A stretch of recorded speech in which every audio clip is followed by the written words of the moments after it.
Hi friends, నేను మీ అంజని. మీరు చూస్తున్నది ఎస్ఆర్కే హారర్ స్టోరీస్. మరి స్టోరీలోకి వెళ్ళబోయే ముందు నాదొక చిన్న request. For best realistic horror and thrilling experience కోసం తప్పకుండా హెడ్సెట్ని అయితే పెట్టుకోండి. అండ్ మీ హారర్ స్టోరీస్ని నాతో షేర్ చేసుకోవాలి, మన ఛానల్లో వినాలి అనుకుంటే నేను ఇన్స్టాగ్రామ్ లింక్ని డిస్క్రిప్షన్లో అయితే ఇస్తున్నాను. అక్కడికి వచ్చి మీరు మీ స్టోరీస్ని నాతో షేర్ చేసుకోవచ్చు. అది మెసేజ్ రూపంగానైనా లేదంటే వాయిస్ మెసేజ్ రూపంగానైనా.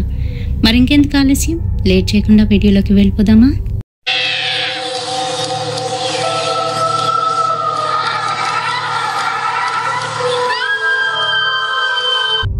మరి లాస్ట్ వీడియోలోనే నేను మీ అందరికీ కూడాను కామెంట్ సెక్షన్లోని మీ పేర్లు, ఊరి పేర్లు అయితే చెప్పండి, కంపల్సరీ నెక్స్ట్ వీడియోలోని మెన్షన్ చేస్తానని చెప్పాను కదా. అయితే ఈరోజు వాళ్ళ పేర్లు అయితే చూసేద్దామా.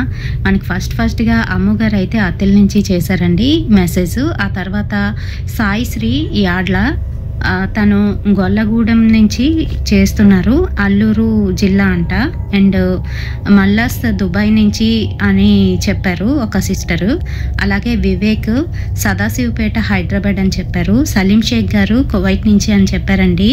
ఇంకా అలాగే అమ్ములు అని ఉంటుంది ఇంకొక అకౌంటు, అందులోని బెంగళూరు నుంచి ఆవిడ చేశారనమాట. మరి చెన్నై నుంచి రూబీ గారు, హేమ గారు, ఇంకా హేమ కాంతి హైదరాబాద్ నుంచి, నరేష్ గారు జగ్గారెడ్డిగూడెం. ఈ వీడియోని నేను మధ్యాహ్నం 1 o'clockకి అప్లోడ్ అయితే చేశానండి. అప్పటి వరకు వచ్చిన కామెంట్స్ని నేను ఇక్కడైతే మెన్షన్ చేశాను. ఆ తర్వాత వచ్చిన కామెంట్స్ అయితే నేను మెన్షన్ చేయలేదు. తర్వాత వీడియోలోని మెన్షన్ చేయడానికి ప్రయత్నిస్తాను. అందరికీ కూడా చాలా థ్యాంక్స్ అండి, నా ఛానల్ని ఇంతగా ఫాలో అవుతూ నాకు మళ్ళీ రిప్లై పెట్టినందుకు. అండ్ ఇంకా ఎవరైనా మన ఛానల్ని చూస్తున్న వాళ్ళు ఎక్కడి నుంచి చూస్తున్నారో అనేది కంపల్సరీ మన కామెంట్ సెక్షన్లో కామెంట్ చేయండి. ప్రతి వీడియోలోని కూడా నేను వాళ్ళ పేర్లు అయితే తీస్తాను. అండ్ ఆల్రెడీ పేర్లు పెట్టాం కదా, మా ఏరియాస్ గురించి చెప్పాం కదా అని అనుకోవద్దు. మీరైతే ప్రతిరోజు కామెంట్ చేయండి, మీ కామెంట్ చదువుతాను, ఖచ్చితంగా మీ కామెంట్కి అయితే రిప్లై ఇస్తాను. ఓకేనా? ఇప్పుడైతే ఏమాత్రం ఆలస్యం చేయకుండా వీడియోలోకి వెళ్ళిపోదాం. సో ఈరోజు మనం చూడబోయే ఈ వీడియో రియల్గా జరిగిన ఒక ఇన్సిడెంట్, నాకు తెలిసిన వాళ్ళది. సో అది నేను మీతో షేర్ చేస్తున్నాను. సుధా తన 6 years అమ్మాయి ఇంట్లోని కరెంట్ పోవడంతో క్యాండిల్ అయితే వెలిగించి అంతా కూడా చూస్తుంది వాళ్ళ నాన్న ఎక్కడున్నారు అని చెప్పేసి. అప్పటికి ఇంకా తను ఆఫీస్ నుంచి అయితే ఇంటికి రాలేదు. ఇంకా ఎవరు కూడా ఇంట్లోనైతే లేరు. తను అలా వెళ్తున్న సమయంలోని తన వెనకాతల ఒక ఆకారం తన్నే ఫాలో అవుతూ వస్తుంది. తను ఎవరో వెనకాతలు వస్తున్నారు కదా అని చెప్పి వెనక్కి తిరిగి చూస్తే అక్కడ ఎవరూ లేరు. చల్లటి గాలి తన మొహాన్ని తాకి వెళ్ళిపోతుంది. పాప కొంచెంగా భయపడుతుంది. అయినా కూడాను ధైర్యం చేసి అటుముంక ఎవరైనా దాక్కున్నారేమో అని చెప్పి ముందుకైతే వెళ్తుంది. కానీ అక్కడ ఎవరూ లేరు. మరొక దగ్గర నుంచి, పాప వెళ్ళి పడుకో అమ్మా, ఇప్పటికే లేట్ అయిపోయింది అని మాట అయితే వినబడుతుంది. అది వెనకాతల బాత్రూంలో నుంచి అయితే వినిపిస్తున్నట్టుగా అనిపించింది. వెంటనే బాత్రూమ్ వైపు అయితే వెళ్ళబోతుంది. వద్దు, ఇటుపక్కకి రావద్దు అని చెప్తుంది. అంతే, భయంతోని ఒక్క అడుగు వెనక్కి వేసింది. ఇంకా భయంతోని తను బయటికైతే పరిగెడుతుంది. ఈలోగా వాళ్ళ నాన్న అయితే వచ్చేస్తాడు. అమ్ము ఎక్కడున్నావు తల్లి అని పిలుస్తున్నాడు. సుధని మరి అమ్ము అని పిలుస్తాడు వాళ్ళ నాన్న. పరిగెట్టుకుంటూ వచ్చి వాళ్ళ నాన్ననైతే గుద్దుకుంది. చీకట్లోని ఎవరా అనుకొని గట్టిగా అరుస్తుంది. నేనేనమ్మా, ఎందుకు అలా అరుస్తున్నావు అని అంటే, అది అంటూ వెనక్కి అయితే చూస్తుంది. ఏంటి, ఎవరైనా ఉన్నారా, ఎవరైనా వచ్చారా మన ఇంట్లోకి అంటూ ఎవరది అంటూ లోనకైతే వెళ్తున్నాడు. కానీ తనకు అక్కడ ఎవరు లేరు. వెనక నుంచి ఎవరో వచ్చి గట్టిగా తోసినట్టుగా అనిపించింది. అంతే, ముందుకు 2 అడుగులు వేసి తన్ని తాను కంట్రోల్ చేసుకుంటూ మళ్ళీ లేచి నించున్నాడు. వెనక్కి తిరిగి చూస్తే ఎవరూ లేరు. దూరంగా పాప అయితే కనిపిస్తుంది. పాప భయంతోని వాళ్ళ నాన్న కాసి చూస్తుంది. నా వెనక ఇప్పుడు ఎవరైనా ఉన్నారా అని అడుగుతుంటే లేరు అన్నట్టుగా బుర్ర అయితే ఊపుతుంది అడ్డంగా. ఈలోగా బాత్రూంలో ఏవో చప్పుళ్ళు అయితే అవుతున్నాయి. అక్కడికి వెళ్ళబోతుంటే నాన్న వద్దు అని చెప్తుంది. క్యాండిల్ పట్టుకొని, ఇదిగో క్యాండిల్ తీసుకొని వెళ్ళండి అంటుంది. నువ్విక్కడే ఉండు, నేను చూస్తా, నాకేం కాదు అంటూ పాపని అక్కడే ఉండమన్నాడు. క్యాండిల్ కూడా పట్టుకెళ్లకుండా తను ఆ రూమ్లోకి అయితే వెళ్ళాడు. బాత్రూంలో ఇంకా చప్పుడు. అది ఎవరో ట్యాప్ ఇప్పి అక్కడ స్నానం చేస్తున్నట్టుగానైతే వినబడుతుంది. ఎవరది, ఎవరది అనుకుంటూ గట్టిగా అరుస్తూ లోపలికైతే వెళ్ళాడు. బాత్రూమ్ తలుపు తీసేసరికి అక్కడ ఎవ్వరూ లేరు. ఎవరూ లేరు, ట్యాప్ ఎలా ఓపెన్ అయింది అనుకుంటూ ట్యాప్ దగ్గరికి వెళ్ళి కట్టబోతూ ఉంటే ఆ సమయంలోని తన నోరు నొక్కి ఎవరో గట్టిగా తన గొంతునైతే నులిమేస్తున్నారు. బయటికి గట్టిగా అరలేకపోతున్నాడు.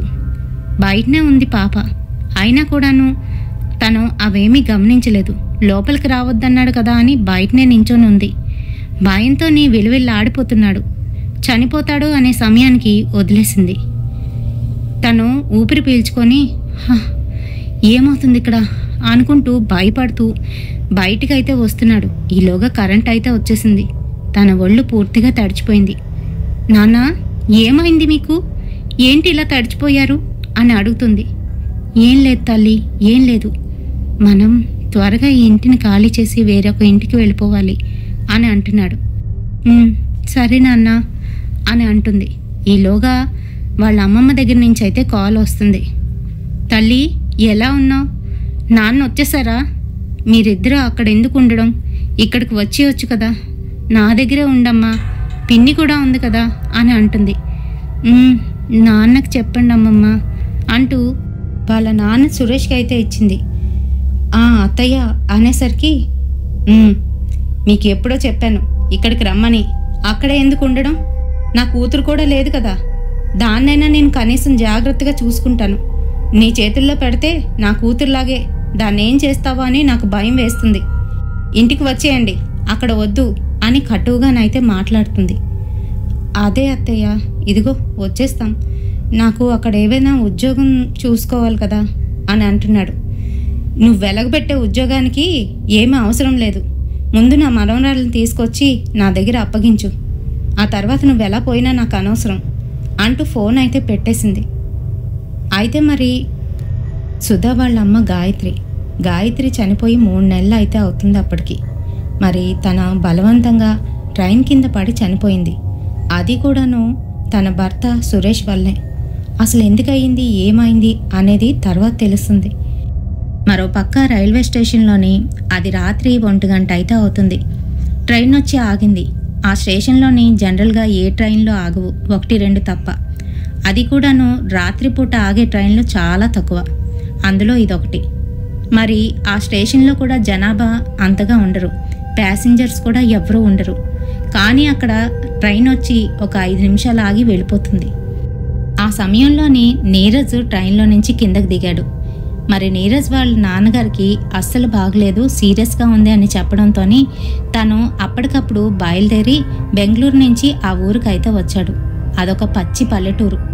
అసలు ఆ రాత్రి సమయంలోని ఏ వెహికల్స్ కూడా అక్కడైతే అందుబాటులో ఉండవు. పైగా వాళ్ళ ఊర్లోకి వెళ్ళాలి అనంటే ఒక అర్ధగంట నడాల్సిందే. అయితే మరి ఏవో 2 ఆటోలు అడపాతడపా ఉన్నప్పటికీ కూడాను అవి లోన వరకు అయితే వెళ్ళవు. కొంత దూరం వెళ్ళాక అక్కడి నుంచి నడుచుకొని వెళ్లాల్సిందే. మరి తను ఎప్పుడైతే ట్రైన్ దిగాడో పట్టాల మీదుగా అవతల రోడ్డుకైతే చేరుకోవాలి. మెల్లగాను తను అటు ఇటు చూసుకుంటూ దిగుతూ ఉన్నాడు. ఈలోగా వచ్చిన ట్రైన్ అయితే వెళ్ళిపోయింది. ఇంకా ఏ ట్రైన్స్ కూడా అటుపక్క అయితే రావు, ప్యాసింజర్స్ కూడా పెద్దగా లేరు. అవతల పక్క రైల్వే స్టేషన్ బయటన ఏదో 2-3 ఆటో వాళ్ళైతే కనిపిస్తున్నారు. అమ్మయ్య, వీళ్ళైనా ఉన్నారు, కనీసం నేను ఏదో రకంగా అక్కడ వరకు చేరుకుంటే అక్కడి నుంచి ఇంటికి వెళ్ళిపోవచ్చు అని అనుకుంటున్నాడు. సరే, ఇంకా అక్కడంతా కూడా చీకటిగా అయిపోయింది. ట్రైన్ వెళ్ళిపోయింది కదా, మరి ఇంకా అక్కడ లైటింగ్ కూడా లేదు. బ్రిడ్జ్ మీద నుంచి వెళ్ళొచ్చు, కానీ చాలా దూరం అయిపోతుంది. పట్టాల మీద నుంచి అయితే చాలా సులువుగానైతే అవతల వడ్డీకి చేరుకోవచ్చు. అందుకనే పట్టాల మీదుగా వెళ్తున్నాడు. ఈలోగా దూరం నుంచి ఒక ట్రైన్ అయితే వస్తూ కనిపించింది. అమ్మో అంటూ మరొక దగ్గరికి అయితే వెళ్ళి నించున్నాడు. ఆ ట్రైన్ ఫాస్ట్గా దూసుకొని వచ్చి వెళ్ళిపోయింది. అవతల నుంచి ఒక అమ్మాయి గావు కేక అయితే వినిపించింది. అతి భయంకరంగా. ఎవరది అనుకుంటూ వెనక్కి తిరిగి చూశాడు. అక్కడ ఎవరూ లేరు. ఎవరో గట్టిగా అరిచినట్టు అనిపించింది అని చుట్టూ కూడా వెతుకుతున్నాడు. దూరంగానూ ఒక అమ్మాయి తెల్లటి చీరలోనైతే కనిపిస్తుంది. అక్కడ గట్టు మీద కూర్చొని తన తలని తన ఒళ్ళో పెట్టుకొని ఏడుస్తూ కనిపిస్తుంది. వాళ్ళిద్దరికీ ఒక 20 మీటర్స్ డిస్టెన్స్ అయితే ఉంటుంది. తన ఏడుపు గట్టిగానైతే వినిపిస్తుంది. ఎందుకు అమ్మాయి ఏడుస్తోంది? పాపం ఏం జరిగిందో వెళ్ళి అడుగుదామా అని అనుకుంటున్నాడు.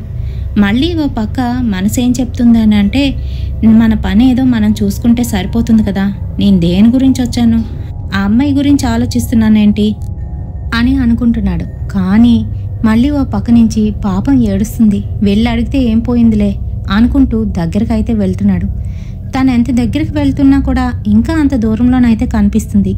ఇదేంటి ఇలా అవుతుంది అనుకుంటూ 4 అడుగులు ముందుకు వేశాడో లేదో తను ఒకేసారి లేచి అక్కడి నుంచి పరిగెట్టి దూరంగానైతే పట్టాల మీదకి వెళ్తుంది. అయ్యో ఏమవుతుంది, ఆ అమ్మాయి ఆత్మహత్య చేసుకోవడానికి అలా వెళ్తుందా అని భయంతోని ఏమండి ఆగండి అంటూ వెనకాతలే పరిగెడుతున్నాడు. మరి కొంచెం దూరం వెళ్ళేసరికి అక్కడ ఎవ్వరూ లేరు, నిర్మానుష్యంగానైతే ఉంది. చుట్టూ కూడాను చీకటి. ఆ అమ్మాయి దూరంగా వెళ్ళి అక్కడే ఆగిపోయి తన్నే చూస్తూ రమ్మని పిలుస్తుంది. ఇదేంటి పిచ్చిదాయా, అయ్యో ఎందుకిలా నేను దీని వెనక పడ్డాను అనుకుంటూ వెళ్ళిపోదామనుకుంటున్నాడు. కానీ పాపం మళ్ళీ చనిపోతుందేమో. ఇదిగో అమ్మాయి ఆగు అంటూ తను వెనకాతలే వెళ్ళాడు. దగ్గరికి వెళ్తున్న కొలది దాని ఆకారం అయితే పెరిగిపోతుంది. తెల్లటి చీరలోనైతే ఉంది. గాల్లో ఎగురుతూ తనకాసే చూస్తుంది, నవ్వుతోంది. ఇంకా అప్పటికి గానీ అర్థం కాలేదు తను ఒక దెయ్యం వెంట పడ్డాడని. భయంతోని వెనక్కి తిరిగి పరిగెడదామనుకునేసరికి ఒక క్షణంలోని తన ముందునొచ్చి నించుంది. తన మొహం ఎక్కడో ఎప్పుడో చూశాను అని అనుకున్నాడు, కానీ చూడలేకపోతున్నాడు. తన ఫిల్ట్ అయితే పట్టుకుంది. అంతే, వదిలే నన్ను అంటూ వదిలించుకొని పరిగెడదామని చూస్తున్నాడు. కానీ తన సాయి శక్తిలా ప్రయత్నిస్తున్నా కూడాను తనైతే వదలట్లేదు. గట్టిగానైతే పట్టేసింది. ఇంక ఏదో విధంగా దేవుణ్ణి దండం పెట్టుకొని అక్కడి నుంచి వదిలించుకొని తన బ్యాగ్ కూడా అక్కడే పడేసి పరిగెడుతున్నాడు. ఈలోగా ఎదురుగుంట మరొక ట్రైన్ అయితే వస్తుంది. అది చూసిన రైల్వే ఆఫీసర్ చూసి పరిగెట్టుకొని వచ్చానైతే పక్కకు లాగేశాడు. ఏమైంది బాబు నీకు, ట్రైన్ ముందు పరిగెడుతున్నావే, ఆత్మహత్య చేసుకుందాం అనుకుంటున్నావా? ఇప్పటికే ఇక్కడ చాలా ఆత్మహత్యలు జరిగాయి, అయినా ఈ సమయంలో ఇక్కడేం చేస్తున్నావు అని అడుగుతూ ఉంటే, నేను ఇప్పుడే ట్రైన్ దిగాను, ఇక్కడ అంటూ భయపడిపోతూ అటుపక్కకైతే చూపిస్తున్నాడు. సరే నీ బ్యాగ్ తీసుకో, పద ముందు ఈ స్టేషన్లో నుంచి బయటికి వెళ్ళు, కదులు అంటూ తన్నైతే లాక్కు వెళ్ళిపోయాడు. మరి అక్కడ రూమ్ దగ్గర కొంచెం మంచినీళ్ళు కావాలి అని అంటే సరేనని లోపలికి వెళ్ళిన మనిషి ఇంతకీ రావట్లేదు.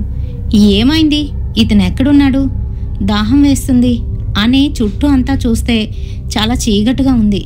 ఇంకా సర్లే లోపలికి వెళ్దామని తలుపు తీసి లోపలికి వెళ్ళేసరికి అక్కడంతా చీకటి అలుముకొని ఉంది. లైట్ వేద్దామని చూస్తే అక్కడ ఏవి కూడా పనిచేస్తున్నట్టుగా అయితే లేవు.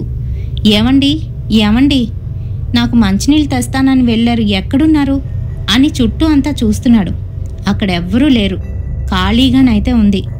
ఈలోగా చల్లటి గాలి తన మొహాన్నైతే తాకుతుంది.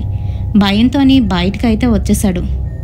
బాగా అలిసిపోయి ఉన్నాడేమో, ఆయాస పడుతున్నాడు.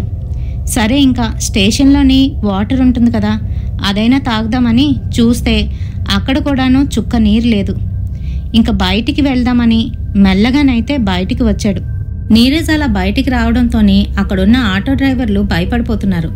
ఏయ్ ఎవరు నువ్వు అంటూ తన మొహం మీద టార్చ్ లైట్ అయితే వేసి చూశారు. తన కాళ్ళ మీద కూడా టార్చ్ లైట్ వేసి చూస్తూ ఉన్నారు. నేను ఇప్పుడే ట్రైన్ వెళ్ళింది కదా, ట్రైన్లో నుంచి దిగాను. అన్నా కొంచెం మంచినీళ్ళు ఉంటే ఇస్తారా, నాకు దాహం వేస్తుంది, భయం వేస్తుంది అని అంటున్నాడు. సరే ఇలా రా అంటూ వాళ్ళ దగ్గర ఉన్న వాటర్ బాటిల్ తీసి మంచినీళ్ళు అయితే ఇచ్చారు. గడగడ తాగేశాడు. ఏమైంది, అయినా ఈ సమయంలోని ఈ స్టేషన్లో ఎందుకు దిగావు, ఈ స్టేషన్ సంగతి నీకు తెలీదా అని అడుగుతున్నారు అక్కడ వాళ్ళు. ఏమైందన్నా, ఇది మన ఊరు వెళ్ళే స్టేషనే కదా, తెల్లవారు వచ్చేవాడిని, మరింక తప్పక ఇప్పుడు రావాల్సి వచ్చింది అంటూ వాళ్ళ ఊర్లోకి దేబట్టమని అడుగుతున్నాడు. సరే దేబడతాం కానీ నీకు అక్కడ ఎవరైనా కనిపించారా, ఎందుకంత గాబరా పడుతున్నావు, ఏమైంది అని ప్రశ్నల మీద ప్రశ్నల వర్షం అయితే కురిపిస్తున్నారు. ఏం లేదన్నా, నేను ట్రైన్ దిగిన తర్వాత పట్టాలు దాటుకొని వస్తూ ఉన్న సమయంలోని ఒక ఆడామె తెల్ల చీర కట్టుకున్నది అని చెప్పేసరికి వాళ్ళు వణికిపోతున్నారు.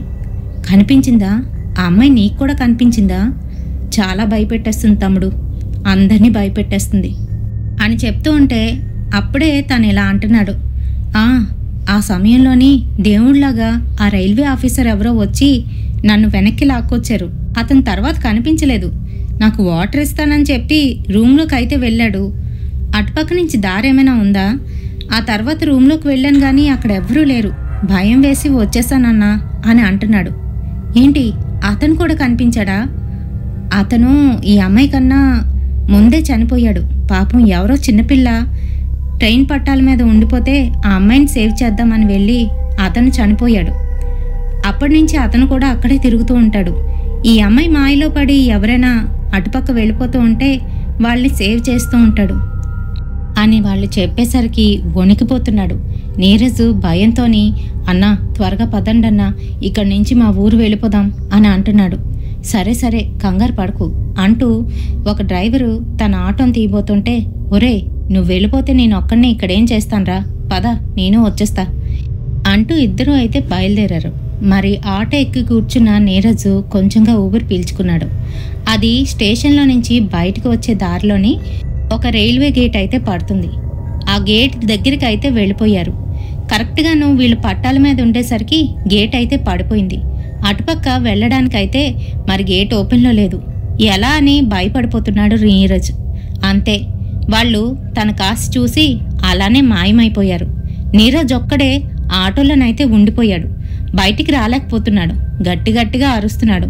ఇంకా భయంతోని హనుమాన్ చాలీసా చదవడం అయితే మొదలుపెట్టాడు. అప్పుడు గానీ తనకు అర్థం కాలేదు. తను ఒక్కడే అక్కడ పట్టాల మీద అయితే నించొని అలా భయపడిపోతున్నాడు. చుట్టూ అంతా కూడా నిర్మానుష్యంగా ఉంది. మరో పక్క నుంచి ట్రైన్ అయితే ఫాస్ట్గా వచ్చేస్తుంది. అంతే, వెంటనే దాటేశాడు. అవతల వడ్డుకు వచ్చి పరిగెడుతున్నాడు. ఎటు వెళ్తున్నాడో తనకే తెలీదు. వాళ్ళ ఊరు సైడ్ అయితే పరిగెట్టి వెళ్ళిపోయాడు. ఇంకా అక్కడున్న ఆటో వాళ్ళు ఏమైంది తమ్ముడు అంటున్నా కూడా వాళ్ళ కాసి చూడకుండా దూరంగానైతే పరిగెట్టేశాడు. ఇంటి వరకు అలా పరిగెడుతూనే ఉన్నాడు. మధ్యలో కుక్కలు వెంటబడుతున్నాయి.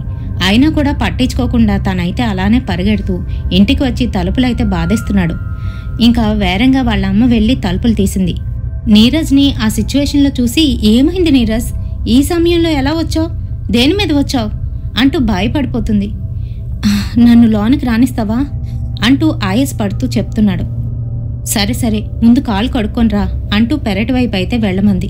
పెరటి వైపు తను అలా వెళ్తుంటే అదే అమ్మాయి తన్ని చూస్తూ అక్కడున్న బాత్రూమ్ మీద నించొని కనపడిచింది. అంతే, భయంతోని గట్టిగా కేకలు వేస్తున్నాడు. నీరజ్ ఏమైంది నీకు అంటూ వాళ్ళ అమ్మ అయితే వచ్చింది. అంతే, అక్కడ అమ్మాయి అయితే మాయమైపోయింది. మరి కనిపించలేదు. ఏమైందిరా అంత గట్టిగా అరుస్తున్నావు? నాన్న పడుకున్నారు, లేచిపోతారు, నువ్వు కాలు కడుక్కొనిరా అని చెప్తూ తన లోపలికైతే వెళ్ళిపోయింది. కాలు కడుక్కొని తొందరగా పెరటి నుంచి లోపలికైతే వెళ్ళిపోయాడు. ఏమైందిరా నీకు, ఈ సమయంలో ఎలా వచ్చావు, దేని మీద వచ్చావు, కొంప తీసి ట్రైన్లో కానీ వచ్చావా ఏంటి అని అడుగుతుంది. ఇంకేం చేస్తాను, బస్సులేవి లేవు, అందుకని ట్రైన్ ఎక్కేశాను. నాన్నకు బాలేదు కదా అని చెప్తున్నాడు. నాన్నకు బాలేదని నువ్వింత పని చేస్తావా? అసలుకే నీకు ఈ ఊరు సంగతి తెలీదు. ఈ మధ్యకాలంలో చాలా జరుగుతున్నాయి మన రైల్వే స్టేషన్లో అంటూ అలానే ఉండిపోయింది. ఆ మాటలకి నీరజ్ వణికిపోతున్నాడు. భయంతోని అలానే కుప్పకూలిపోయాడు. రే నీరజ్ ఏమైందిరా నీకు అంటూ తడుముతూ ఉంటే తన ఒళ్ళంతా కూడాను వేడిగానైతే తగులుతుంది. అబ్బా జ్వరం వచ్చినట్టుంది నీకు, లేలే అంటూ తీసుకువెళ్ళి మంచం మీద అయితే పడుకోబెట్టింది. పాపం ఓ పక్కన తన భర్తకి బాగలేదు, మరో పక్కన కొడుకు చూస్తే ఇలా ఉన్నాడు. తనైతే శోకం పెట్టేస్తుంది. ఎందుకు ఇలా జరుగుతుంది అని ఏడుస్తోంది. ఇంకా తెల్లవారేసరికి అంతా కూడా సద్దుమణిగింది. తనకి ఫీవర్ మటుకు అలానే ఉంది. ఏదో కొంచెంగా మాట్లాడుతున్నాడు.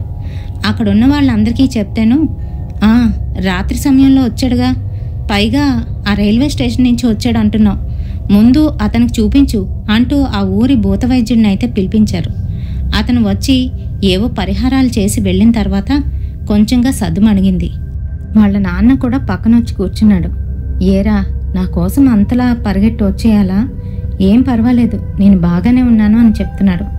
ఏం బాగున్నానా, నీ కంటికి ఏమైంది, అసలు ఏం జరిగింది అని అడుగుతూ ఉంటే, ఏం లేదురా, ఉన్నట్టుండి పేపర్ చదువుతూ ఉంటే అప్పటి వరకు బాగానే కనిపించే అక్షరాలన్నీ సడన్గా ఏమైందో తెలీదు, ఒక కన్ను పూర్తిగాను కనిపించడం మానేసింది. డాక్టర్ దగ్గరికి వెళ్ళానులే కానీ అంటూ అలానే ఉండిపోయాడు. ఏమైంది నాన్న, ఏం చెప్పారు డాక్టర్ గారు? అసలు ఫైల్స్ ఏది ఇలా తీసుకురండి అని అడుగుతున్నాడు. అదేం లేదురా, ఏదో చిన్న మైల్డ్ స్ట్రోక్ వలన అలా జరిగిందంట. అలాంటివి స్ట్రోక్ వల్లనే అవుతాయంట. ముందిది నరాలకు సంబంధించి అనుకొని నేను న్యూరియాలజిస్ట్ దగ్గరికే వెళ్ళాను, కానీ అది మాకు సంబంధించింది కాదు, ఒకసారి మీ డాక్టర్ని కన్సల్ట్ చేయండి అంటూ వాళ్ళైతే పంపించేశారు. ఆ తర్వాతే ఇలా తెలిసింది. ఏం కాదులేరా, అంతా టెన్షన్ వల్లనే, ఏం లేదు, అంతా నార్మల్ అయిపోతుంది, నువ్వు కంగారు పడిన అవసరం లేదు. మీ అమ్మకి చెప్పొద్దు అని అంటే నేను లేనప్పుడు మీ ఫ్రెండ్ గారి చేత ఫోన్ చేసి నీకు చెప్పింది, నువ్వేమో కంగారు పడి వచ్చేసావు. ఇదిగో నీ నెత్తి మీదకి తెచ్చుకున్నావు అని అంటున్నాడు. ఏం లేదు నాన్న, అసలు ఎవరది, ఎవరలాగా చనిపోయారు, ఎందుకలా అయిపోయింది మన రైల్వే స్టేషన్ అని అంటున్నాడు. అదంతా ఓ పెద్ద కథ, వదిలేసాయి, దాని గురించి నీకెందుకు, నీ ఉద్యోగం ఎలా ఉంది అన్నీ కూడా మాట్లాడాడు. ఇంకా తర్వాత వాళ్ళ ఫ్రెండ్స్ని కలవడానికి అయితే వెళ్ళాడు. ఇంకా ఆ సమయంలోని ఏమవుతుంది అసలు మన రైల్వే స్టేషన్లో, ఏం జరిగింది అని అడుగుతున్నాడు.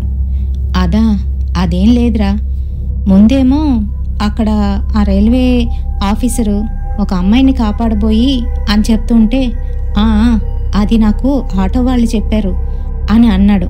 అంతే, వాళ్ళు భయంతోని ఏంటన్నావు, ఆటో వాళ్ళ, ఆ ఇద్దరు ఆటో వాళ్ళు ఎలా చనిపోయారో తెలుసా? వాళ్ళిద్దరూ బెస్ట్ ఫ్రెండ్స్. అక్కడ రాత్రిపూట ఎవరైనా ప్యాసింజర్స్ వస్తే ఊర్లోకి అయితే తీసుకొచ్చేవారు, బాగా అందరి దగ్గర డబ్బులు గుంజేవారు. అయితే మరి ఒకరోజు బాగా తాగేసి ఆటో డ్రైవ్ చేస్తున్నాడు. ఆ గేట్ దగ్గరికి వెళ్ళేసరికి గేట్లు 2 పడిపోయాయి, మధ్యలోనైతే ఉండిపోయాడు. తను దిగి పారిపోదాం అనుకునే సమయానికే ట్రైన్ వచ్చి గుద్దేసిందిరా. ఆ తర్వాత అనుమానాస్పదంగా వాళ్ళ ఫ్రెండ్ కూడాను అదే స్పాట్లో అలానే చనిపోయాడు. మరి కొంతమంది అయితే వాడే వీడిని పొట్టన పెట్టుకున్నాడు అని అంటున్నారు. మరి ఏది నిజమో తెలియదు కానీ ఇద్దరు కలిసే అక్కడ తిరుగుతూ ఉంటారంట ఇప్పటికీ అని చెప్పాడు. అంతే, తనైతే వణికిపోతున్నాడు. రాత్రి నాకు ఇలా జరిగిందిరా అని చెప్తున్నాడు. అంతేకాదు, ఆ అమ్మాయి ఉంది కదా, ఆ అమ్మాయి ఎవరో తెలుసా? ఆ అమ్మాయి మీ తాలూకు వాళ్ళ అమ్మాయే, అదే శాస్త్రి గారు వాళ్ళ అమ్మాయి గాయత్రి అని చెప్పేసరికి తనైతే గజగజలాడిపోయాడు, భయపడిపోయాడు. పాపం, ప్రేమించి పెళ్లి చేసుకుంది. ఆ తర్వాత ఏమైందో తెలియదు కానీ అలా అర్ధాంతరంగా చనిపోయింది. కావాలని తనే అలా ఆత్మహత్య చేసుకుందని అందరూ అంటున్నారా అని చెప్పారు. అంతే, భయపడిపోయాడు నీరజ్. మరింకా అటుపక్కకి వెళ్ళకూడదని నిర్ణయించుకున్నాడు. తను తిరుగుబండిలోని బస్సు ఎక్కి వెళ్ళిపోయాడు. మరి 2 రోజులు పోయిన తర్వాత అదే రైల్వే స్టేషన్ దగ్గర మరొక అమ్మాయి అయితే దిగింది. రాత్రి 9:30 అయితే అవుతుంది. ఆ సమయంలోని అక్కడక్కడ లైట్లు అయితే వెలుగుతున్నాయి కానీ నిర్మానుష్యంగానైతే ఉంది. దూరంగా ఒక తాత అయితే కనిపిస్తున్నాడు. తన హ్యాండ్ బ్యాగ్ని సర్దుకొని బయటికి వెళ్తూ ఆ తాత కాసే చూస్తూ 2 అడుగులు వేసిందో లేదో అక్కడున్న తాత అదృశ్యమైపోయాడు. అంతే, భయంతోని వణికిపోతూ బయటికైతే పరిగెట్టింది. ఈలోగా బయటన హార్న్ అయితే కొడుతున్నాడు. అదెవరో కాదు, గాయత్రి భర్త సురేష్.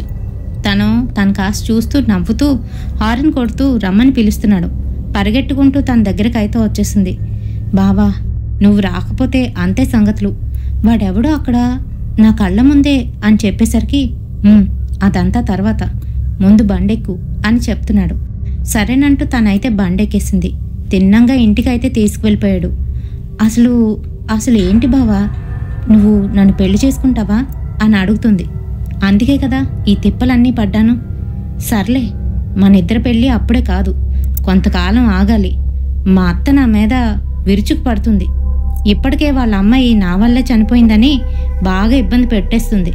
పైగా పాప కూడా ఉంది కదా, దాన్ని వాళ్ళ ఇంటి దగ్గర అప్పచెప్పేసి ఆ తర్వాతే మన పెళ్ళి అని అంటున్నాడు. మరైతే ఎందుకు పిలిచావు ఇప్పుడు నన్ను అంత అర్జెంటుగా? ఏం లేదు, ముందు రిజిస్ట్రేషన్ చేయించేసుకుందాం ఎవరికీ తెలియకుండా, ఆ తర్వాతే పెళ్లి చేసుకుందాం అందరికీ తెలిసినట్టు. అప్పుడు ఈ వీళ్ళు కూడా ఏం చేయలేరు. పైగా పాప చిన్నదాయి కాబట్టి త్వరగా పెళ్లి చేసుకుంటే మంచిదని చేసుకున్నానని అందరికీ చెప్పొచ్చు. ఒక 3 నెలలు ఆగగలవా అని అంటున్నాడు. నీకు తెలుసు కదా మా అమ్మ నాన్న ఎంత కోపంగా ఉన్నారో. పైగా నిన్ను చేసుకుంటానంటే ఇంకాను పెళ్ళైపోయిన వాడిని, అది కూడా పెళ్ళం చచ్చిపోయిన వాడిని నిన్నెలా ఇస్తామని అంటున్నారు. మనందరం చుట్టాలమే కదా, నీకు కూడా తెలుసు కదా అని అంటుంది.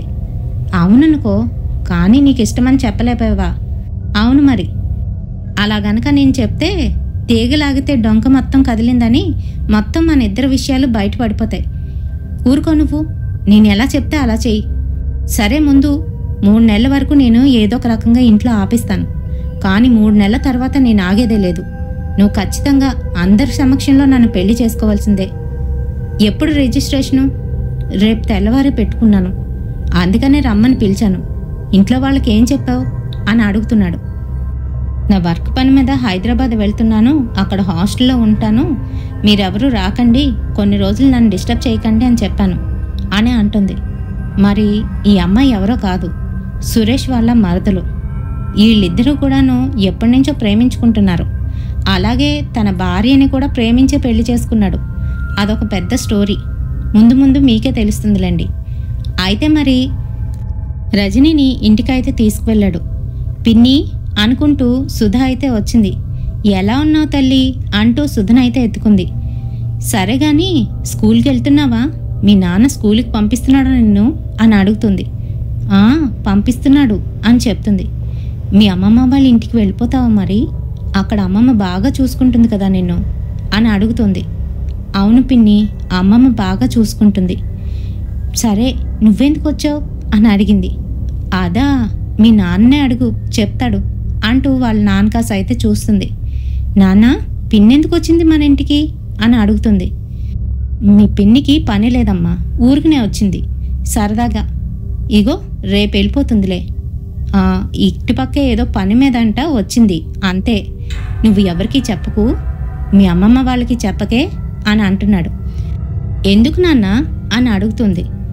ఏం లేదు, వాళ్ళకి తెలియడం ఎందుకు, అందరికీ చెప్పకూడదు కదా మన ఇంట్లో విషయాలు అని అంటున్నాడు. సరే అనేసింది. మరి రాత్రి పడుకోబోయే ముందు నా పక్కన పడుకో పిన్ని, నాకు కథలు చెప్పు పిన్ని అని అడుగుతుంది. నాకు అమ్మ లేదు కదా, భయం వేస్తుంది పిన్ని, నా పక్కనే పడుకో అని అంటూ ఉంటే సరేనని పక్కనే వేసుకొని కథలైతే చెప్పింది. మధ్యరాత్రిలోని తను అలానే వదిలేసి సురేష్ దగ్గరికి అయితే వెళ్ళిపోయింది. సురేష్ గాఢ నిద్రలోనైతే ఉన్నాడు. తను వెళ్ళి పక్కన చెయ్యి వేసిందో లేదో అటుపక్క మరొక చెయ్యి వచ్చి రజనీ మీద అయితే పడింది. అది నల్లగానైతే ఉంది. అది గొంతు నొక్కేస్తూ రజనీని పైకి లేపేస్తుంది. అసలు సురేష్ దగ్గరికే రానివ్వట్లేదు. వెంటనే రజనీ అరుద్దామని చూస్తుంది కానీ అరవలేకపోతుంది. తన గొంతులో నుంచి మాట అయితే రావట్లేదు. భయంతోని అక్కడే సొమ్మసిల్లి పడిపోయింది. ఇంకంతే, తెల్లవారు లెగ్చేసరికి పూర్తిగాను జ్వరం వచ్చేసి కాళ్ళు చేతులు కదపలేని స్థితిలోకి అయితే వెళ్ళిపోయింది రజనీ. రజనీని చూస్తున్న వాళ్ళ బావ, ఏమైంది నీకు, ఒక్క రాత్రిలోనే ఏం జరిగింది అని అంటున్నాడు. ఏమో నాకు తెలీదు, రాత్రి అంటూ తనకు జరిగిన విషయం మొత్తం చెప్తుంది. సరే అయితే పద ముందు హాస్పిటల్కి వెళ్దామని హాస్పిటల్కి అయితే తీసుకువెళ్ళాడు. కరెక్ట్గా అదే సమయానికి ఆ హాస్పిటల్కి వాళ్ళ అత్తమ్మ అయితే వచ్చింది. వీళ్ళిద్దరినీ చూసేసరికి అగ్గి మీద గుగ్గిలమయ్యి ఇద్దరి మీద అరుస్తోంది. నువ్వెందుకు వచ్చావే ఇక్కడికి, ఎప్పుడొచ్చావు, వీడితో తిరుగుతున్నావేంటి, మీ అమ్మా నాన్నకి తెలియదు కావంసు, చెప్తానుండు, దిక్కుమాలిన వేషాలు వేస్తున్నావా ఏంటి, వీడు ఎలాంటివాడో నీకు తెలీదు, నా కూతుర్ని పొట్టను పెట్టుకున్నాడు, ఇప్పుడు నిన్ను కూడా పొట్టను పెట్టుకుంటాడు, వీడితో తిరిగితే అంతే సంగతులు అని ఏవేవో అంటూ వాళ్ళిద్దరినీ కూడా తిడుతుంది. ఈలోగా అబ్బా దీని నోట్లో పడ్డామేంటి అని అనుకుంటూ, ఏం లేదు పెద్దమ్మా, నేను హాస్టల్కనే బయలుదేరాను, మధ్యలోని పాపను చూద్దామని వచ్చేసరికి నాకు ఫీవర్ వచ్చింది, అందుకనే బావగారు నన్ను హాస్పిటల్కి తీసుకొచ్చారు అని అబద్ధం అయితే ఆడుతుంది. అవునవును, అందుకే తీసుకొచ్చాను అత్తయ్య, కావాలంటే సుధని తిన్ని మీరు మీ ఇంటి దగ్గర ఉంచండి, నేను వేరేగా నా ఇంట్లో ఉంటాను అని అప్పటికప్పుడు ఏదో కవరింగ్ చేస్తూ ఇద్దరు మాట్లాడుతున్నారు. ఆ మాటలకి ఒళ్ళు మండిపోతుంది సుశీలమ్మకి. ఏమక్కర్లేదు, నువ్వు మీ ఇంటికి వెళ్ళిపో, మీ అమ్మకి మీ నాన్నకి ఫోన్ చేసి చెప్తాను అని అంటుంది. వద్దు వద్దు పెద్దమ్మా, వద్దు ప్లీజ్, నేను వెళ్ళిపోతాను, నేను వీళ్ళింట్లో కూడా ఉండను, వెళ్ళిపోతాను, మళ్ళీ అమ్మ నాన్నకి చెప్తే నన్ను ఇంటికి వచ్చేయి, నువ్వు ఆఫీస్కి ఏం వెళ్ళక్కర్లేదు అని అంటారు, నేను హైదరాబాద్ వెళ్ళిపోతాను అని చెప్తుంది. ఆ మాటలకి కోపంతో రగిలిపోతూ, నువ్వెక్కడికి హైదరాబాద్ వెళ్తావు, నువ్వెక్కడికి వెళ్ళవు, వీడితోనే చట్టా పట్టాలు వేసుకొని మళ్ళీ వాడింటికి వెళ్ళడానికి ప్లాన్ చేస్తున్నావేమో, ఊరుకున్నది లేదు, నా కూతుర్ని పొట్టను పెట్టుకున్నారు, మీ పని ఇలా కాదు, అందరి ముందు బయట పెట్టాల్సిందే అని అంటూ ఇంకా రంకెలేస్తుంది సుశీలమ్మ. ఆ మాటలకి వాళ్ళిద్దరూ జడిచిపోతున్నారు. సరే, ఇంకా డాక్టర్ గారు తనకైతే చూశారు. ఏం లేదు, నార్మల్ ఫీవర్ అని చెప్పి ఇంజెక్షన్ అయితే చేసి పంపించేశారు. ఇంక వెళ్తూ వెళ్ళిపోతున్నాను పెద్దమ్మ, హైదరాబాదే వెళ్తున్నాను, నువ్వేం మా అమ్మాలకి చెప్పొద్దు ప్లీజ్ అంటూ వేడుకుంటూ అక్కడి నుంచి అయితే వెళ్ళిపోయింది. మరి ఇంటికి వెళ్ళేసరికి 4:30 అయితే అవుతుంది. సరే, 6:30కి ట్రైన్ అయితే ఉంది, ఆ ట్రైన్ ఎక్కించేస్తాను అని చెప్తున్నాడు. సరేనని తన బ్యాగ్లోనే అన్నీ కూడా సర్దుకుంది. పాపకి బాయ్ చెప్పేసి ఇద్దరు కూడాను బయలుదేరిపోయారు. మా పెద్దమ్మ వల్ల ప్లాన్ అంతా అట్టర్ ఫ్లాప్ అయిపోయింది అని అంటుంది. ఏం చేస్తాం, ఒకే ఊర్లో ఉంటే ఇదే తంతు, అందుకనే దూరంగా ఇక్కడ అయితే తీసుకొచ్చి పెట్టాను. పక్కపక్క ఊర్లే కదా, ఒకే హాస్పిటల్, తప్పదు మరి. ఆవిడ ఈరోజే వస్తుందని నేనేమైనా కలకన్నానా, అయినా నీకెందుకే జ్వరం వచ్చింది అని అంటున్నాడు. అదేమైనా చెప్పొస్తుందా, వచ్చింది, పైగా మీ ఇంట్లో ఏదో ఉంది బావా, అదే మా అక్కే తిరుగుతున్నట్టుంది, రాత్రి నా గొంతు పట్టుకొని నలుమేసింది అని చెప్తుంది.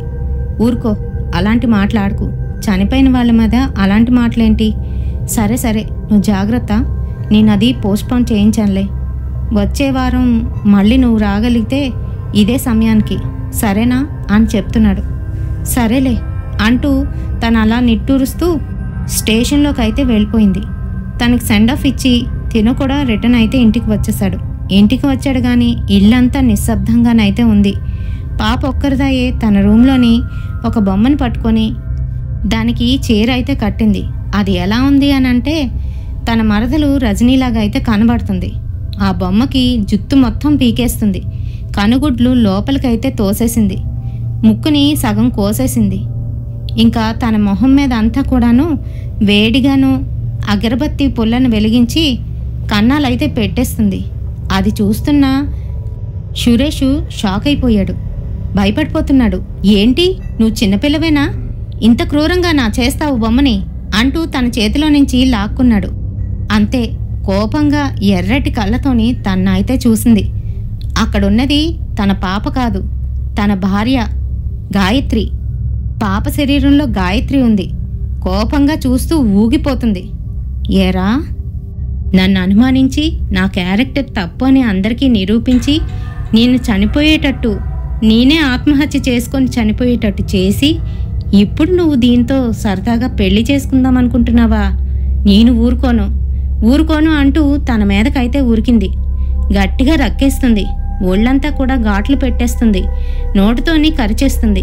పాపని ఎంత కంట్రోల్ చేద్దామంటున్నా కూడాను చేయలేకపోతున్నాడు. భయంతో కేకలు వేసుకుంటూ బయటికైతే వచ్చేసి పిచ్చివాళ్లా అరుస్తున్నాడు. ఈలోగా ఇరుగు పొరుగు వాళ్ళు చూసి వెంటనే సుధా వాళ్ళ అమ్మమ్మ వాళ్ళకి కాల్ చేశారు. వెంటనే వాళ్ళు కూడా వచ్చేశారు. ఏమైంది వీడికి అని అంటూ ఉంటే, ఏమోనండి తెలీదు, మేము చూసేసరికి ఇతను పిచ్చివాళ్లా బయటికి వచ్చి అరుచుకుంటూ ఇదిగో ఇలాంటి పిచ్చి చేష్టలన్నీ చేస్తున్నాడు, అమ్మాయి నార్మల్గానే ఉంది అని అంటున్నారు. అప్పటికి పాప అయితే నార్మల్గా కనిపిస్తుంది అందరికీ. అసలు ఏమీ మాట్లాడకుండా భయంతోని చూస్తూ ఉంది వాళ్ళ నాన్నకాసి. కానీ సురేష్ మటుకు పిచ్చెక్కిన వాళ్ళలాగా అరుస్తూ ఉన్నాడు. అసలు ఏం జరిగింది అని అంటే 8 సంవత్సరాల క్రితం గాయత్రి మంచి కాలేజీలోని లెక్చరర్గానైతే చేస్తుంది. గాయత్రి వాళ్ళు 2 అమ్మాయిలు. గాయత్రితో పాటు జ్యోతి అని వాళ్ళ చెల్లి కూడా ఉంది. మరి అక్కా చెల్లెళ్ళు బంధం చాలా స్ట్రాంగ్గానైతే ఉండేది. ప్రతిదీ షేర్ చేసుకుంటూ ఉండేవారు. వాళ్ళ అమ్మ నాన్న వాళ్ళకి ఏ సదుపాయాలు ఇవ్వకపోయినా చదువు మటుకు చదివించారు. ఆ చదువుతోనే అన్నీ సాధించుకోవాలని కూడా చెప్పారు. అలానే వాళ్ళు మంచిగా చదువుకొని ఏవో ఉద్యోగాలు అయితే చేస్తున్నారు. వాళ్ళ అక్క ఒక కాలేజీలోని ప్రొఫెసర్గాను చేస్తూ మంచి సంపాదనే సంపాదిస్తుంది. అయితే వాళ్ళ క్యాస్ట్లోనే వాళ్ళకి తెలిసిన వాళ్ళ అబ్బాయి తనకి వరుసకి బావవుతాడు. అదే సురేష్. సురేష్ని అయితే ప్రేమిస్తుంది. సురేష్ కూడా ప్రేమిస్తాడు. మరి తినతో పాటుగాను రజనీని కూడా ప్రేమిస్తూ ఉంటాడు. ఆ సంగతి గాయత్రికి అయితే తెలియదు. గాయత్రికి మంచి ఇన్కమ్ వస్తుంది. తను అందంగా ఉన్నా లేకపోయినా గాయత్రిని పెళ్లి చేసుకుంటే వాళ్ళ ఇంట్లో వాళ్ళు బాగా ముట్ట చెప్తారని తనకి తెలుసు. పైగా సురేష్కి మంచి ఉద్యోగం అయితే లేదు. ఉద్యోగం చేస్తున్నాడు అని అంటే ఏదో చిన్న చిన్న ఉద్యోగాలు మాత్రమే. అయితే ఆ ఉద్యోగం కూడా ఊడిపోయింది. గాయత్రి ఇంట్లో వాళ్లతోని వేగలేక ఇంకా పెళ్లి చేసుకుంటే నేను సురేష్ని చేసుకుంటాను, ఎవరిని చేసుకోనని చెప్పేసింది తెగేసి. అయితే మరి అప్పటికే ఉద్యోగం లేని మనిషిని నువ్వెలా చేసుకుంటావు? నువ్వు ఉద్యోగం చేస్తున్నావు, సరిపోతుందా? ఇద్దరు ఉద్యోగం చేస్తేనే కదా బాగుంటుంది జీవితం అని చెప్తున్నా కూడా వినకుండా వాళ్ళని ఎదిరించి నేను బావని తప్ప ఇంకెవరిని చేసుకోనని చెప్పేసింది. సరే, గాయత్రి అలా ఒకే మాట మీద నిల్చొని ఉండడం వలన గాయత్రి పోరు పడలేక ఇంట్లో వాళ్ళు సరేననేశారు. మొత్తానికి పెళ్ళి అయితే జరిగిపోయింది. పెళ్లి జరిగిన కొన్నాళ్ళు బాగానే ఉన్నాడు. ఎందుకనంటే గాయత్రి తన జీవితం అంతా కూడాను సురేష్ మీదే ఖర్చు పెడుతూ ఉండేది. ఇంటిని కూడా తనే నెట్టుకు వస్తూ ఉంది. కొన్ని రోజులైతే బాగానే ఉన్నారు. ఆ తర్వాత నుంచి గాయత్రి తన్ని ఉద్యోగం చేయమని బయటికి వెళ్ళి ఉద్యోగం చూసుకోమని చెప్పడం మొదలుపెట్టింది. అదైతే నచ్చలేదు సురేష్కి. ఎందుకనంటే తను ఎప్పుడు కూడా ఇలానే బద్ధకంగాను ఇంట్లో ఉండి తను తెచ్చింది తిని ఏదో సరదాగా అలా గడిపేద్దాం అనుకునే మనిషి. మరి అలానే తనైతే ఉద్యోగం చేయడానికి ఇష్టపడేవాడు కాదు. ఏవో 2-3 ఉద్యోగాలు గాయత్రి తనకు తెలిసిన వాళ్ళ ద్వారా ఇప్పించింది. అయినా కూడాను ఒక వారం రోజుల్లోనే నేను ఆ ఉద్యోగం చేయలేకపోతున్నాను, కాళ్ళు నొప్పులు వస్తున్నాయి, చేతుల నొప్పులు వస్తున్నాయని ఏవో ఒక సాకు చెప్పి మానేస్తూ ఉండేవాడు. మధ్య మధ్యలోని రజనీని కలవడానికి అయితే వెళ్తూ ఉండేవాడు. అయితే చాలా రకాల టార్చర్లు అయితే పెట్టాడు గాయత్రికి. టీవీ తను మాత్రమే చూడాలి, తనకు నచ్చిందే చూడాలి. మరి వేరే ప్రోగ్రాం ఏదైనా పెడితే ఇది నాది కాదు కదా, అందుకే నువ్వు ఇలా అంటున్నావు అంటూ ఆ టీవీని తీసుకువెళ్ళి నూతులు పడేస్తానని, కిందన విసిరేస్తానని, లేకపోతే టీవీ మీద ఫ్లవర్ వాయిస్తో కొట్టేస్తానని ఏదో ఒక రకంగాను రకరకాల టార్చర్లు అయితే పెట్టేవాడు. తను భయపడుతూనే ఎందుకు నేను ఇలాంటి తప్పుడు నిర్ణయం తీసుకున్నాను అని మనసులోనైతే అనుకుండేది. కానీ అమ్మ నాన్నతో చెప్తే ఎక్కడ వాళ్ళు బాధపడతారో అని ఏమీ చెప్పేది కాదు. అంతేకాదు చాలా విషయాల్లోని ఇలానే టార్చర్లు పెడుతూ ఉండేవాడు. అంటే కొట్టకుండా తిట్టకుండా మానసికంగా టార్చర్ పెట్టడం అన్నమాట. మరి 1 year అయితే గడిచిపోయింది. 1.5 year అవుతుంది. వాళ్ళిద్దరికీ పిల్లలైతే లేరు. ఇంకా నీకు పిల్లలు పుట్టరులే, నీకంత యోగం లేదులే, అలా ఇలా అనడం అనేది మొదలు పెట్టేశాడు. మరి అలా అంటూ ఉంటే తన మటుకు చాలా బాధపడిపోతూ ఉండేది. ఎంతమంది డాక్టర్ల దగ్గరికి అయితే వెళ్ళింది. మొత్తానికి ఎలాగైతేనే కడుపుతో ఉంది. పాప అయితే పుట్టింది. పాప పుట్టిన తర్వాత కూడా తన బిహేవియర్లో ఎటువంటి మార్పు అయితే లేదు. ఉద్యోగం కాదు కదా, ఏమి కూడా చేయకుండా ఇంట్లోనే అలా కూర్చుండేవాడు. కనీసం తనకి వంటలో కూడా సహాయం చేసేవాడు కాదు. పిల్లని చూసుకోమంటే పిల్లని పక్కన ఉయ్యాల్లో పడేసి తను టీవీ చూసుకుంటూ కూర్చుండేవాడు. పిల్ల కొంచెం పెద్దదైతే అయ్యింది. తను బంగురుకుంటూ వెళ్ళి ఒకరోజు ప్లగ్లోని వేలు పెట్టబోయింది. మరి ఇలాంటివన్నీ కూడా సహిస్తోంది. తను ఇంకా భరించలేకపోతుంది. వాళ్ళ అమ్మ నాన్నతోనైతే చెప్పింది. వాళ్ళు కూడా వచ్చి గట్టిగానైతే ఇచ్చారు. సురేషు, నువ్వు ఇలా ఉంటే లాభం లేదు, ఇంక ఇప్పటికైనా ఉద్యోగం చెయ్యి, నీకు సిగ్గు లేదా అంటూ ఎన్నెన్నో మాటలైతే అన్నారు. మరి అంటారు కదా, డబ్బులిచ్చి కట్నం ఇచ్చి తన కూతురే ఉద్యోగం చేస్తూ అలా మేపుతూ ఉంటే ఏ పని చేయకుండా ఇంట్లోనే కూర్చొని ఉంటే అనరా మరి. అయితే ఇంకా వీళ్ళు పోరు భరించలేక, అయితే మీరు ఏదైనా కొంచెం నాకు డబ్బు ఇవ్వండి, నేను మంచి బిజినెస్ అయితే చేస్తాను, దానివల్ల డబ్బులు అయితే వస్తాయి, నాకు ఆ బిజినెస్ తెలుసు ఈ బిజినెస్ తెలుసు అని బిజినెస్ చేయడం మొదలుపెట్టాడు. అలా 2-3 సార్లు లక్షలు తగలబెట్టి బిజినెస్లోని లాస్ వచ్చి ఇంట్లోనైతే కూర్చున్నాడు. ఇంకా ఆఖరిగాను నేను బట్టల వ్యాపారం చేస్తాను, సూరత్ వెళ్తాను అని అన్నాడు. అప్పటికే తనతోనైతే ఎన్నో గొడవలు పెట్టుకున్నాడు. గాయత్రిని ఈ మధ్యకాలంలోని అనుమానించడం కూడా మొదలుపెట్టాడు. అంతేకాదు వాళ్ళ పక్క వీధిలో ఉన్న నీరజ్కి నీకు సంబంధం ఉందని తెలిసింది, మీ కాలేజీ వాళ్లే చెప్పారు అంటూ అనడం మొదలుపెట్టాడు. చీచి, ఆ అబ్బాయిని నేను ఎప్పుడూ చూడలేదు, అలాంటిది ఏంటా మాటలు, ప్రేమించి పెళ్లి చేసుకున్నాను నిన్ను, ఇంక ఎవరినైనా చూస్తానా, అసలు నా గురించి నీకు తెలీదా అని అంటూ ఉంటే, నువ్వు నీ గురించి అందరికీ తెలుసు, నాకే తెలీదు అంటూ రకరకాలుగా మాట్లాడడం మొదలుపెట్టాడు. చాలా బాధపడుతుంది. పోనీ నేను కాలేజీకి వెళ్ళడం మానేనా? నా పిల్లని నన్ను నువ్వు చూసుకుంటావా అని అంటే అది కుదరదు, డబ్బులు తీసుకురావాలి, కానీ ఇలాంటి టార్చర్ కూడా అనుభవించాలి. మరి ఇలానే కొంతకాలం అయితే గడిచింది. ఇంకా సూరత్ వెళ్తాను, బట్టల వ్యాపారం పెడతాను, ఎలాగైనా నాకు డబ్బులు అరేంజ్ చెయ్యి అంటూ తన్నైతే తినేశాడు. మరి ఇలా బిజినెస్ కోసం తీసుకువెళ్తున్న డబ్బుని సగం రజనీకి అయితే ఖర్చు పెట్టేస్తున్నాడు. ఆ సంగతి వీళ్ళకి తెలీదు. పాపం అప్పటికి కూడాను అప్పు చేసి 1,50,000 తీసుకువచ్చి తన చేతిలోనైతే పోసింది.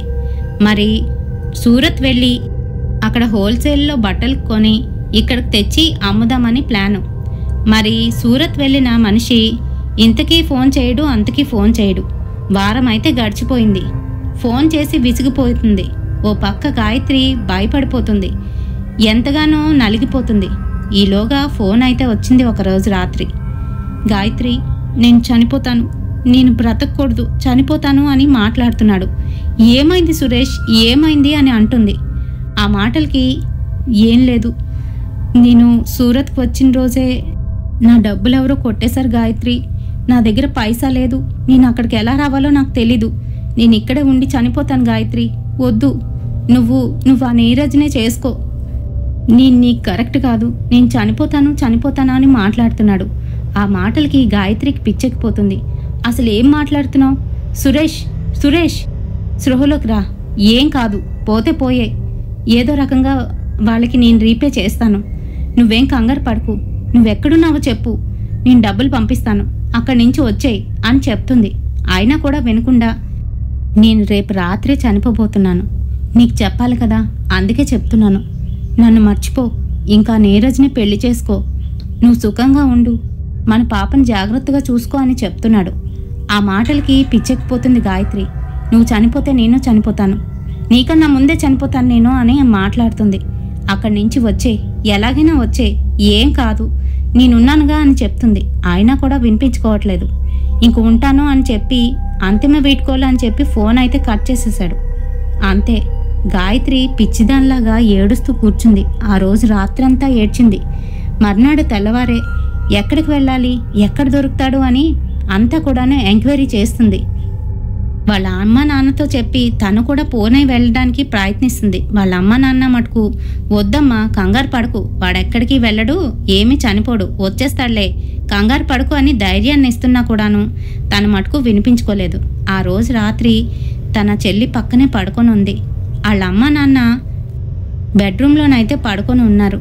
పాపతో పాటు అప్పటి వరకు ఆడుకొని తన చెల్లి పక్కనే పాపను వేసేసి ఎవ్వరికీ కనిపించకుండా మెల్లగానే ఇంట్లో నుంచి బయటకు అయితే వెళ్ళిపోయింది. అలానే వెళ్ళి దగ్గరలో ఉన్న ఆ రైల్వే స్టేషన్కి వెళ్ళి అక్కడ ఆత్మహత్య అయితే చేసుకుంది. మరి అందుకనే ఇప్పుడు వాళ్ళకి అలా కనిపిస్తోంది. పిచ్చిగా అరుచుకుంటూ సురేష్ అయితే ఇంకా అలానే ప్రవర్తిస్తున్నాడు. మొత్తానికి హాస్పిటల్లోనైతే జాయిన్ చేసేశారు. ఆ అమ్మాయిని తీసుకొని వాళ్ళ ఇంటికి అయితే తీసుకువెళ్ళిపోయారు. వాళ్ళ పిన్నే అన్నీ అయ్యి ఆ అమ్మాయిని అయితే ఇప్పటికీ చూసుకుంటుంది. మరి ఇదండి ఒక అభాగ్యురాలు కదా గాయత్రి.